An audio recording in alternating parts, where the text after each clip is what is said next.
किताब का नाम है अरिहंत, कक्षा 10 गणित की किताब। प्रश्नावली 4.2 द्विघात समीकरण 23 प्रश्न हम लोग हल कर चुके थे। प्रश्न नंबर 24 की बारी है।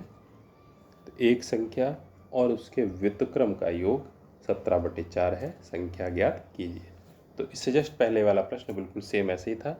तो संख्या है x, उसका व्युत्क्रम यानी कि उल्टा यानी कि 1/x। अब x का मतलब हुआ x/1, यानी x को हम चाहे x लिखें ये भी सही है, चाहे x/1 लिखें तो बटे वाला जो एक है अंडरस्टूड है यानी छुपा हुआ है।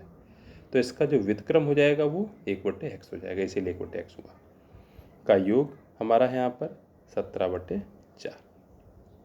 फिर वही देखेंगे, यहाँ पर हमारे 3 पद हैं, तीनों में हर देख लें x और 4, यानी कि 4x 4x 4x से तीनों पदों में गुणा कर दें। तो x गुणे 4x प्लस 1/x गुणे 4x बराबर 17/4 इंटू 4x। तो दूसरे पद में x कट जाएगा, बराबर के आगे जो है हमारा 4 और 4 कट जाएगा। गुणा करके देख लें, x तो 4x ही गुणा हमारा आ जाएगा 4x² प्लस 1 और 4 की गुणा 4 बराबर 17 और x की गुणा 17x। 17x इधर ले आएंगे तो माइनस में हो जाएगा 4x² माइनस 17x प्लस 4 बराबर 0। तो ये हमारा द्विघात समीकरण बन गया।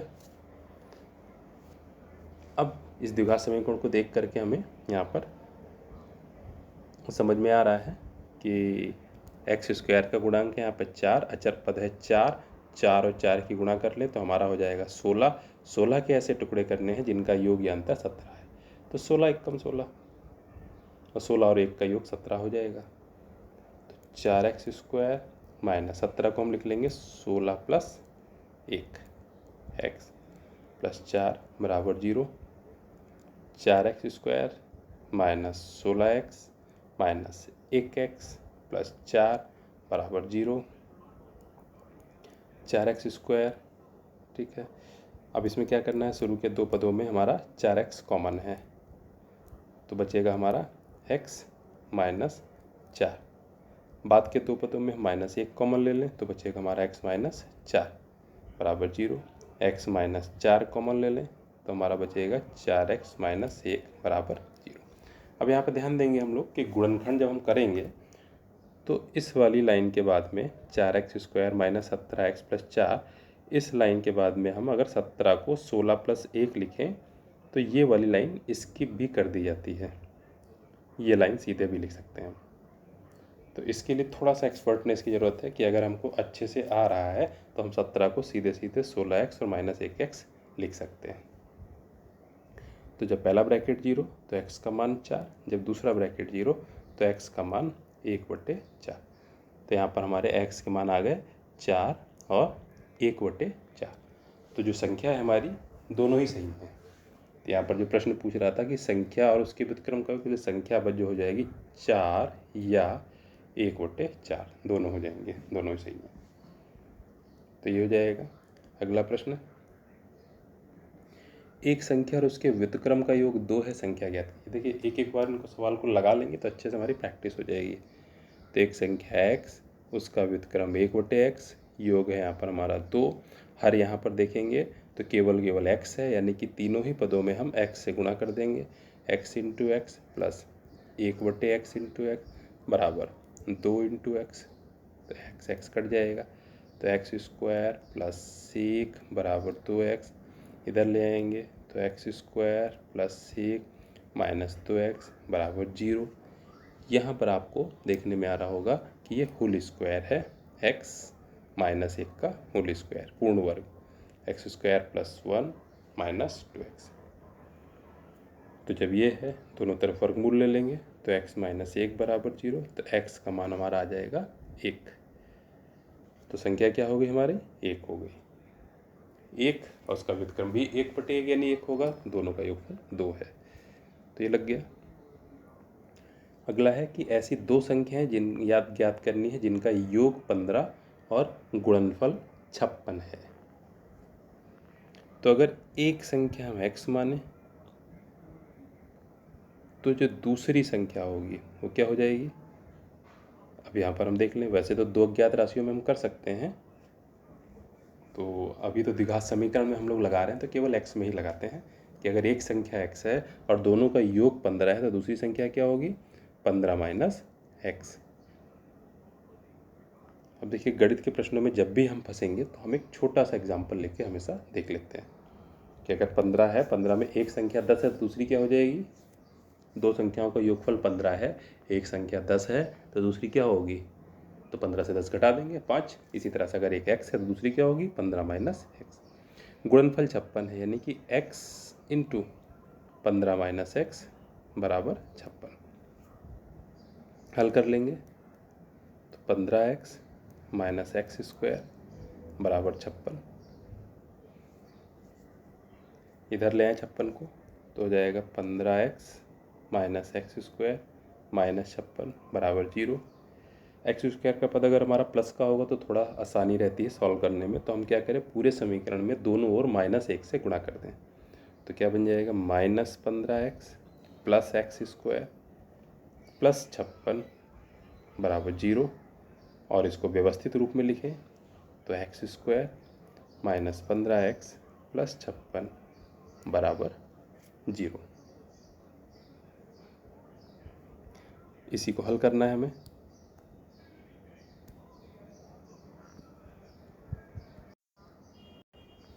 एक्स स्क्वायर का गुणांक 1, अचर पद 56, 1 और 56 की गुणा कर देंगे तो हमारा उत्तर है 56। 56 के हमें ऐसे टुकड़े चाहिए जिनका योग या अंतर 15 है, तो कर लेंगे 8 7 56, 8 और 7 का योग जो है 15 आता है। तो यहाँ पर एक्स स्क्वायर माइनस 15 की जगह हम लोग लिख लेंगे 8 प्लस 7 एक्स प्लस 56 बराबर 0। X square minus 8x minus 7x plus 56 बराबर 0।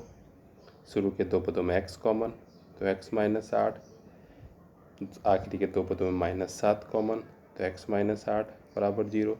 x माइनस 8 कॉमन तो हमारा आ जाएगा x माइनस 7 बराबर 0। अगर पहला पद 0 तो x का मान 8, दूसरा ब्रैकेट 0 तो x का मान 7। तो यहाँ पर हमारे x के दो मान आ गए 8 और 7। तो यही दो संख्याएं हमारी हो गई 8 और 7 जिनका योग 15 है और गुणनफल जो है हमारा 56 है। तो यही हमारा उत्तर हो जाएगा। फिर अगला प्रश्न है, ऐसी दो प्राकृतिक संख्याएं ज्ञात कीजिए जिनका योगफल 25 और गुणनफल 156 है। बिल्कुल सेम ऐसे ही लगेगा, आप लोग लगा सकते हैं कि एक संख्या यहाँ पर क्या हो जाएगी x, दूसरी क्या हो जाए, योगफल है 25 तो दूसरी संख्या हो जाएगी 25 माइनस एक्स। दो संख्याएं हो गई, इनका गुणनफल यानी कि दोनों की गुणा बराबर 156। गुणा करेंगे इनकी और गुणा करके जो है इसका उत्तर जैसा भी पिछला प्रश्न लगा था बिल्कुल सेम वैसे ही हमारा लग जाएगा। तो इसको कोशिश करिएगा आप लोग लगाने की।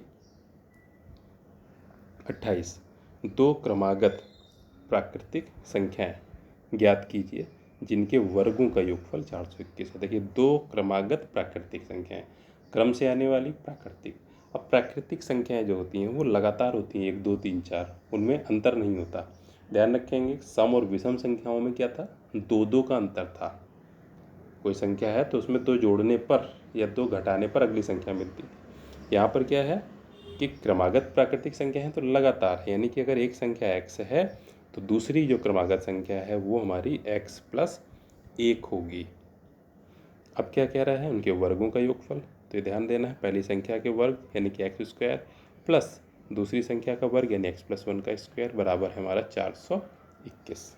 हल कर लेंगे, x square plus 1 plus 2 into 1 into x यानी कि 2x बराबर 421। एक्स स्क्वायर जुड़ जाएगा तो हो जाएगा 2x square plus 1 plus 2x minus 421 बराबर 0। तो 2x स्क्वायर प्लस 2x, 1 और माइनस 421 तो माइनस 420 बचेगा बराबर 0। 2 से भाग दे देंगे दोनों तरफ तो हमारा हो जाएगा x square plus x minus 210 बराबर 0। अब इसमें टुकड़े करने हैं हमें 210 के, तो 210 में देखिए टुकड़े आपको बताए हैं, फिर से देख लीजिए कि 210 को हम कैसे लिखेंगे। 2 से भाग देंगे तो कितना बचेगा हमारा 105। 105 में से 3 बाहर निकालेंगे तो कितना बचेगा 35। 35 को हम लिख सकते हैं 5 और 7, तो 2 इंटू 3 इंटू 5 इंटू 7, ये बने 210 के टुकड़े। अब इन्हीं में से हमको लेना है कि जिनका योग या अंतर एक आए। अब ये आपको बनाना पड़ेगा। अगर 2 और 7 ले लें तो 14, 5 और 3 ले लें तो 15, 15 और 14, और 15-14 का अंतर जो है हमारा यहाँ पर है, एक है। तो इस तरह से ध्यान रखना, ये आपको बनाना पड़ेगा। तो एक्स स्क्वायर प्लस यहाँ पर लिख दें 15x माइनस 14x माइनस 210 बराबर 0। शुरू के दो पदों में x कॉमन, तो x प्लस 15, बाद के दो पदों में माइनस कॉमन और 14 कॉमन, तो बचेगा x प्लस, और 210 से 14 कॉमन मतलब 210 को 14 की भाग, तो 15 बराबर 0। तो x प्लस 15 दोनों में कॉमन, तो हमारा आ जाएगा x माइनस 14 बराबर 0। तो अगर पहला ब्रैकेट 0 है तो x बराबर माइनस 15, दूसरा ब्रैकेट 0 है तो x बराबर 14। और यहाँ पर कह रहा था प्राकृतिक संख्याएं, तो प्राकृतिक संख्याएं जो है वो माइनस में होती नहीं है। यहाँ पर प्राकृतिक संख्याएं 0 के बाद ही होती हैं, तो इसलिए -15 यहाँ पर नहीं होगा। तो यहाँ पर हमको लिखना पड़ेगा, जो कि प्राकृतिक संख्याएं जो हैं वो 1, 2, 3, 4 धनात्मक ही होती हैं, इसलिए -15 जो है प्राकृतिक संख्या नहीं होगी, सिर्फ 14 होगी। इसलिए उत्तर हमारा है यहाँ पर 14। फिर अगला ये देखिए 2017 में पूछा गया, हंसों के एक झुंड में से उनकी संख्या के वर्गमूल के 7/2 गुने तालाब के किनारे खेल रहे हैं और बचे हुए 2 पानी पर तैर रहे हैं। हंसों की संख्या ज्ञात कीजिए। हंसों के एक झुंड, तो यहाँ पर मान लेंगे कि माना जो हंस हैं वो हमारे जो हैं x हैं,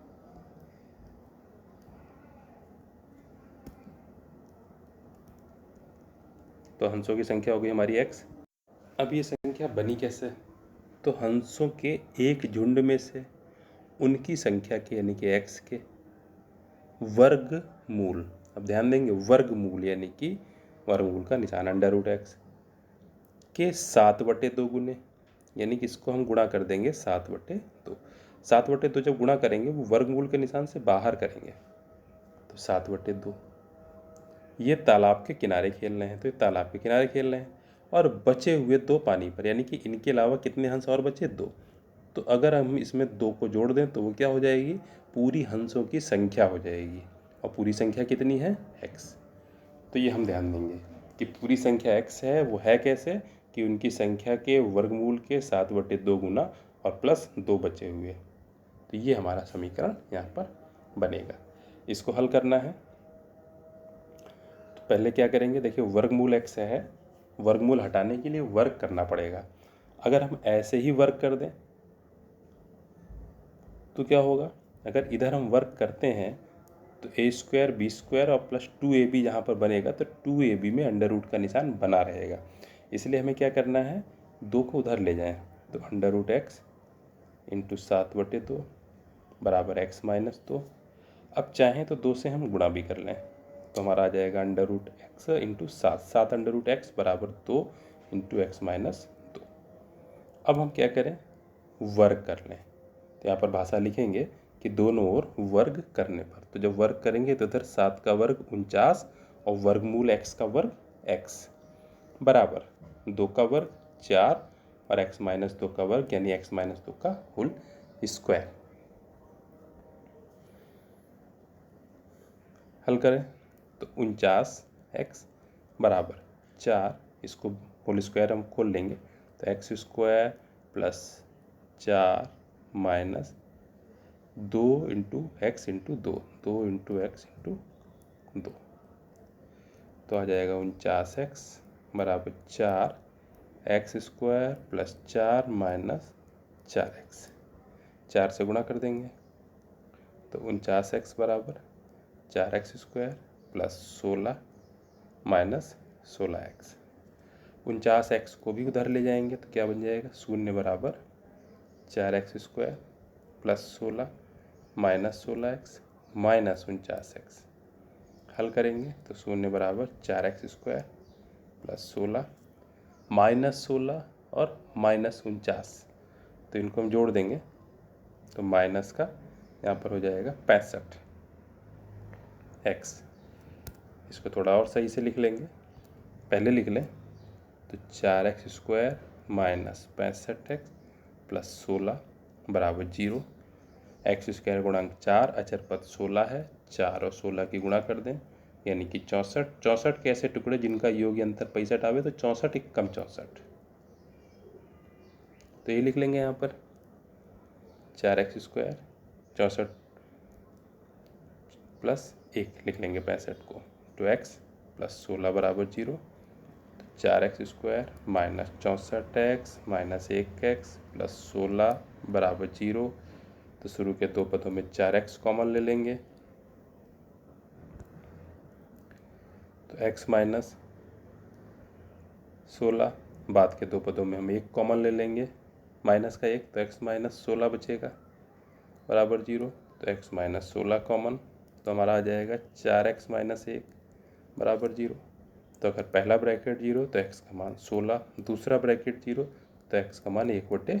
चूँकि x हंसों की संख्या थी, हंसों की संख्या जो है भिन्न भिन्न नहीं हो सकती, तो 1/4 उत्तर नहीं होगा, इसलिए जो हमारा उत्तर होगा वो 16 होगा।